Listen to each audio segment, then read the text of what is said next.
K-pop, gengs. Kamu ingat film kolosal yang judulnya 300? Keren kan filmnya? Tapi pernah nonton yang versi parodinya nggak? Ada loh, dan sumpah kocak banget. Hancur dah pokoknya. Penasaran kan pengen nonton? Ya udah, biar kamu nggak penasaran, aku bagiin rekap alurnya. Buruan deh, sediain cemilan kamu, karena Meet the Spartan dimulai sekarang.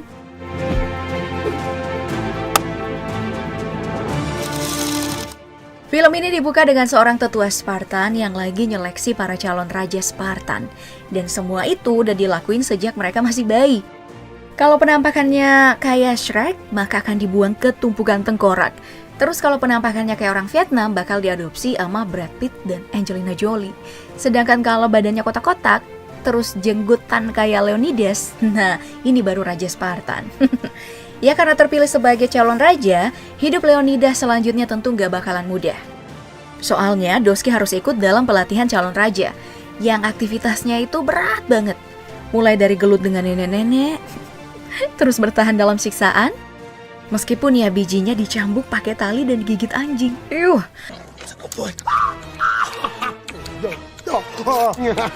Sampai yang akhir nih, Leonidas yang diperanin sama Sam Maguire ini harus bertahan di alam liar yang dingin dan kejam. Tempat di mana dia harus gelut sama penguin gangsta bernama Mumble dari kartun Happy Feet.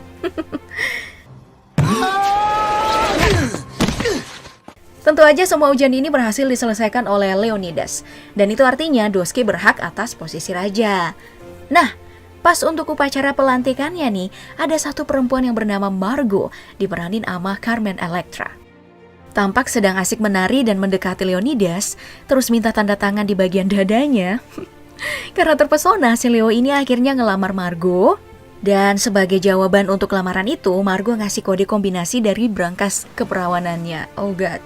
Mereka pun akhirnya menikah dan beberapa tahun kemudian udah punya seorang anak yang dilatih sama kerasnya dengan Leonidas dulu. Sayangnya nih gengs, latihan itu harus keganggu bentar. Karena kapten dari pasukan Spartan yang sempat ikut gabung buat ngelatih anak Leonidas ngasih pesan nih ke rajanya kalau ada utusan dari kerajaan Persia. Ya awalnya sih tamu ini disambut dengan baik pakai cara Spartan. Tos untuk cewek dan ciuman untuk cowok. High fives for the women.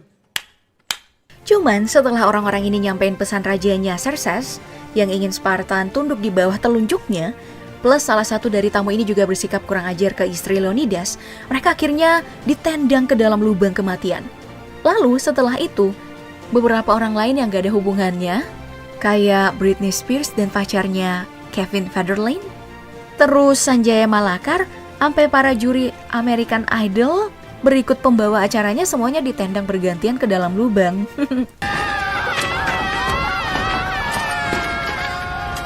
Absurd banget ya.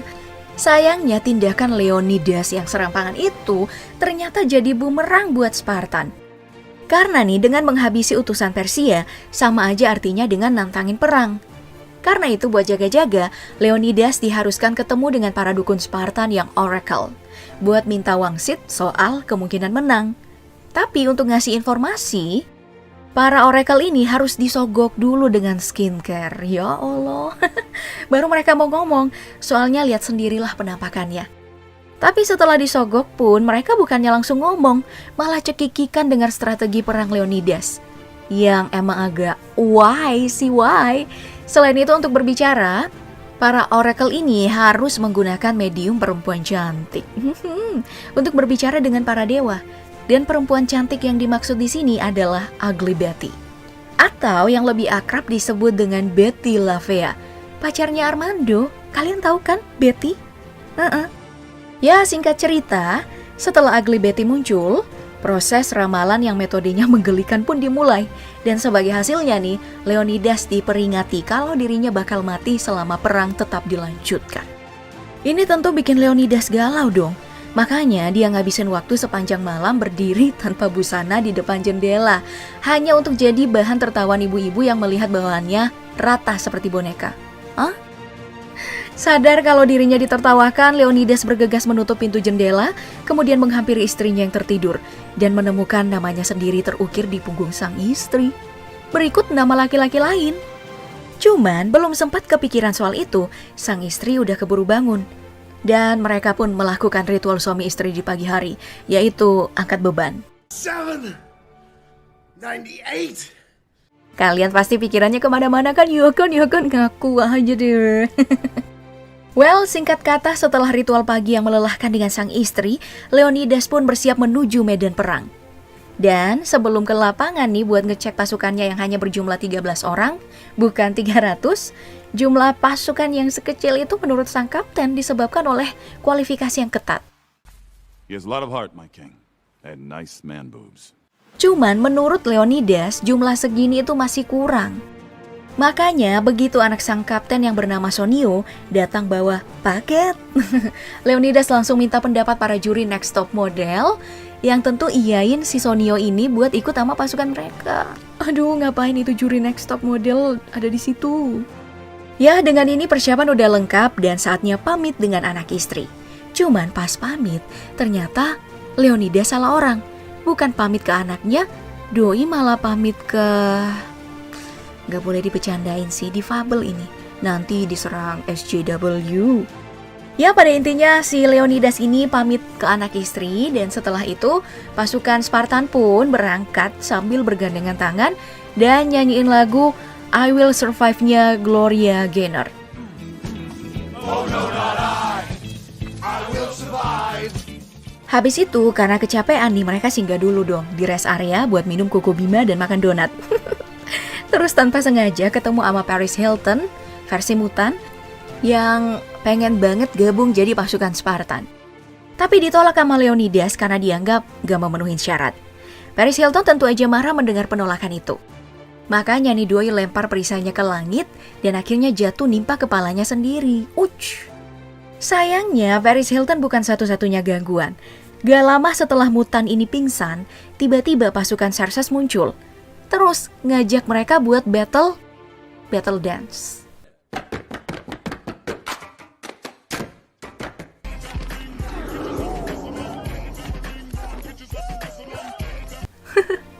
Yang tentu aja dimenangin sama pasukan Spartan berdasarkan penilaian dari juri. Hal ini pun mendesak pasukan Xerxes untuk mundur, hingga satu persatu dari mereka berjatuhan ke laut. Dan kemenangan itu praktis dirayakan dengan mabok-mabokan sama kaum Spartan, tanpa tahu kalau di kampungnya sedang ada bahaya lain yang datang dari seorang penyusup. Ini terungkap saat salah satu dewan istana mendatangi Ratu Margo, istri Leonidas, supaya mendesak pengiriman bala bantuan untuk tentara Spartan yang lagi berperang. Margo sih awalnya ogah-ogahan, cuman begitu dikasih tahu kalau kekalahan Leonidas bakal bikin semua privilege-nya hilang, mulai dari istana, mobil Mercy, emang ada? Nintendo Wii, sampai tukang kebun selingkuhannya. Si ratu ini akhirnya iyain buat minta pengiriman bala bantuan. Tapi sebelum ngelakuin itu ya doi diingetin buat nyari muka ke Traitoro. Karena Doski punya pengaruh kuat ke para dewan. Dari situ adegan lalu kembali ke medan perang, di mana Xerxes akhirnya muncul dengan puting yang sempat lepas ke hadapan pasukan Spartan. Cuman bukannya perang, Doski malah ngajakin Leonidas main deal or no deal dan ngasih tawaran hadiah liburan ke Las Vegas sebagai imbalan buat nyerahin Spartan ke Persia. Cuman meski para pasukan yang ngedukung buat ambil hadiah itu, pada akhirnya Leonidas lebih milih buat tetap merdeka dan praktis bikin Xerxes murka hingga ngerahin salah satu pasukan terbaiknya, yaitu para anak hip hop yang sering nongkrong di taman kota. Buat adu ngata-ngatain emak yang tentu aja berakhir dengan kemenangan di pihak Spartan. Walaupun ya mata salah satu pasukan mereka yang bernama Dilio terluka karena kebanyakan gaya di momen ini. Hal itu tentu aja membuat Xerxes geram, makanya begitu Paris Hilton muncul di tempatnya untuk mengkhianati Spartan, Doski dengan murah ngasih berbagai macam hadiah, mulai dari tas Chanel sampai ngilangin punuk di mutan ini. Sementara itu di Sparta, Ratu Margo yang berusaha buat bujuk traitor demi ngirimin bala bantuan ke suaminya, terpaksa harus menggadaikan tubuhnya. Sayangnya itu pengorbanan yang gak berarti. Karena selain Traitoro ini masih perjaka, Doski juga punya masalah ejakulasi dini. Makanya pas pemungutan suara dimulai, Ratu Margo lagi-lagi harus rela disawer sama para dewan yang udah bauh tanah. Sekali lagi demi ngirimin bala bantuan ke suaminya. Cuman Traitoro gak tinggal diam dan berusaha mempengaruhi para dewan istana supaya gak dengerin bujuk rayu ratu mereka. Hal ini praktis memicu kemarahan sang ratu dan membuatnya berubah jadi Venom versi Spider-Man 3. Sayangnya itu belum cukup buat ngalahin Traitoro, karena ternyata pengkhianat yang satu ini adalah manusia pasir dari Spider-Man 3 juga. Walah. Karena itu pertumbuhan darah udah gak bisa dihindarin lagi. Mereka pun akhirnya gelut, sampai akhirnya Ratu Margo dapat ide gunain vacuum cleaner buat ngalahin si manusia pasir. Kemenangan itu tentu aja sukses mengungkap identitas Traitoro sebagai pengkhianat. Iyalah traitor. Dan berkat itu para dewan istana akhirnya setuju buat ngirim bala bantuan ke medan perang. Ya, yang sebenarnya nggak perlu amat sih, soalnya para pasukan Spartan katanya butuh bantuan. Nyatanya lagi asik ngopi di Coffee Bean. Dan baru panik setelah Sonio tiba-tiba muncul buat ngabarin soal pasukan Xerxes yang lagi mendekat ke tempat mereka. Respon hal tersebut, Leonidas segera mengambil keputusan. Doi ngasih instruksi ke Dilio yang matanya udah nggak ada lagi itu buat pulang ke Spartan dan bawa surat yang isinya pesan perpisahan ke orang-orang. Hal ini praktis membuat pasukannya sisa 12 orang. Sedangkan pasukan musuh punya CGI yang tampil di blue screen dan jumlahnya ribuan orang. Namun udah nggak ada jalan nih buat mundur. Pertempuran udah nggak bisa dihindari lagi. Pada akhirnya, Spartan tetap maju hanya dengan 12 orang pasukan. Mereka nih gunain berbagai cara untuk menang. Ada yang gunain handuk basah, terus nyubit puting lawan sampai narik daleman musuh. Tapi nggak ada yang lebih legend dari Sonio anak sang kapten nih. Karena musuh yang dia lawan adalah Ghost Rider. Tapi bisa loh dia kalahin. Ya iyalah, pakai pemadam api. Sayangnya Rocky Balboa muncul. Terus ngabisin Sonio.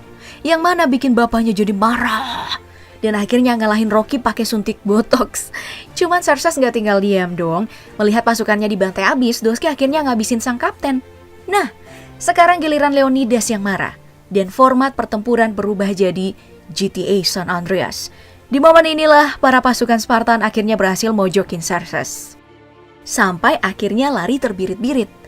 Cuman nih pas pelarian Xerxes tanpa sengaja, dia nemu kubus Transformer yang ngasih Doski kekuatan buat fusion sama mobilnya sendiri. Terus berubah deh jadi Xerxes Throne. Di momen ini giliran pasukan Spartan yang terpojok. Namun sepertinya Dewi Fortuna belum beranjak. Karena kabel colokan yang merupakan sumber tenaga Xerxes Throne ini ternyata nggak nyampe ke sana.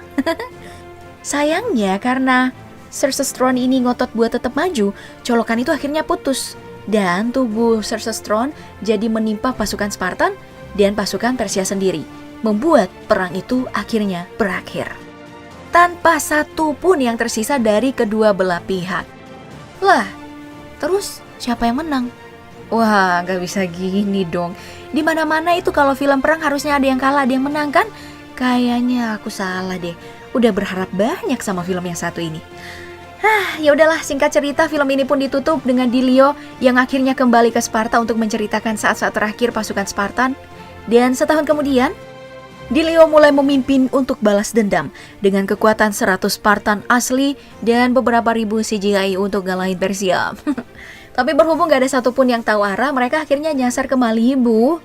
Dan gak sengaja nabrak Lindsay Lohan yang baru aja selesai rehabilitasi narkoba. Dan setelah itu filmnya beneran habis deh. Dengan klimaks adegan di panggung dansa, di mana semua pemain lagi-lagi nyanyiin I Will Survive-nya Gloria Gaynor. Aku ingin berkata kasar sih setelah nonton film ini. Soalnya gak ada pesan moralnya, anyem. Tapi ya namanya juga parodi sih. Pesan moral macam apa yang kamu harapkan dari film semacam ini? Kalau untuk kesimpulannya mungkin ada ya. Soalnya film rilisan tahun 2008 yang diarahin sama Jason Friedberg dan Aaron Seltzer ini terus diproduksi sama Regency Enterprises, New Regency, dan Three in the Box. Jago banget matahin asumsi yang terbangun di kepala kita lewat setup dan premis yang seringkali bikin kejala dan akhirnya bikin kita nebak-nebak. Hayo, habis ini siapa lagi yang muncul nih? Kayak gitu kan, lucu sih jadinya.